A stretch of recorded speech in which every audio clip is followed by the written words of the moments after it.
so I can't resist asking this question. The BMV, is it a Mickey Mouse operation? I'm always offended when people call things Mickey Mouse operations, because to us that means the epitome of customer service. So how would you, if you wanted to use your own analogy, when you look at, the whole thing, whistle while you work and all of these things, if you want to use your own analogy, what should the BMV do to, if they want to use Disney as a model? Well, I think they need to define the image that they want to portray to the public. I don't think anyone in government would want to portray the image that I had of just being a piece of livestock being processed through the slaughterhouse, basically. I don't think that's the image that anyone in government would want to portray to the public. So I think looking at that image, looking at that vision, and communicating it, giving the people the tools, and they don't all have to be the technical tools. I mean, the technical tools are great, but I think the tools of just how do we engage the customer? How do we make it fun? How do we make it fun for ourselves? And how do we make it fun for the guest? Is where I'd start. And then secondly, looking at the technical tools to make this work, to get into the 20th century, not even the 21st century. Okay. Anything else you want to add at all about your observations? I just think that customer service is just so important to any organization that studies have shown that why people leave organizations. Boston Forum organization just did a study recently, and 15% leave because of quality, 15% leave because of price, 69% leave because of poor service. And we see organizations every day that are working on ways of reducing cost, ways of improving quality, which are good, but they forget about the service aspect of it. They forget about that frontline person delivering the service. They're looking at ways of reducing cost and ways of improving quality, which I'd say fine, but 69% is where they should be putting their effort.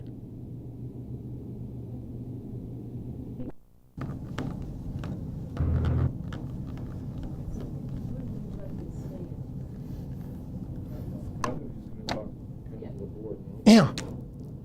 Should I start? Oh, yeah. Okay, so here's basically the operation, and people are coming in here, and the information desk is right here. And you have a long line of people, and you had your stations all along here. A long line of people right at opening, just not knowing where to go, and just one young lady, and she seemed to be doing an adequate job of trying to screen people. Well, all these people weren't as busy there because you're just getting this flow into some of these areas. And there were a lot of supervisors and things here that could have been down here helping with this information flow to get the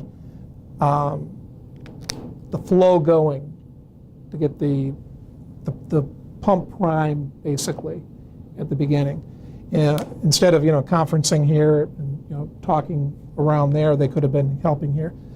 Same thing with this information person. As the morning went on, as the first hour went on, she became less busy, and there were many downtimes that she could have possibly, if she would have had a terminal and some training, she could have been processing a person between people coming in.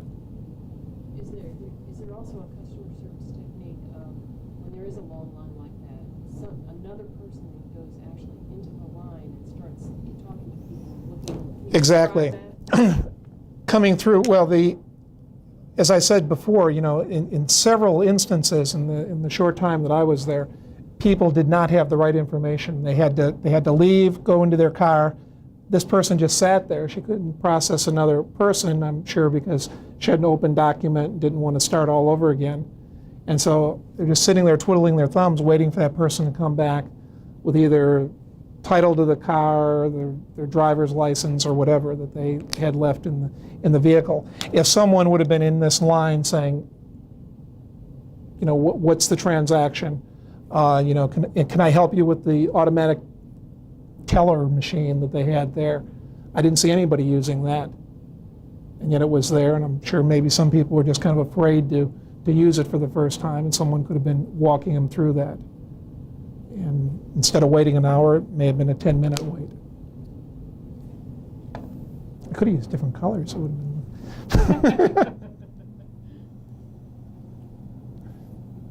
That's one I just have marked up. I have one in the other room for you. So we want to take some shots of the book. Okay. Oh, you can take a shot of this. I mean, this is. When I was in school, many restaurants, waiting tables, whatever, I was always fascinated by the whole restaurants were set up so poorly.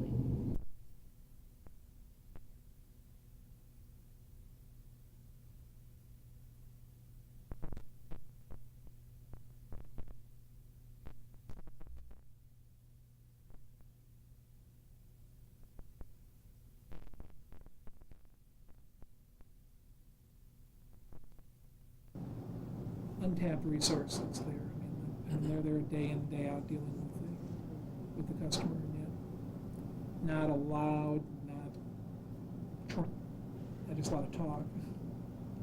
That it's amazing some things come up. Yeah, yet one of the problems is that they haven't funded, you know, the organization Sure. the way it should be funded. But unless you. So you used to be in Evansville? We used to be in Evansville. That's right. We were down there. Do you remember when the C-130 crashed into the Drury Inn?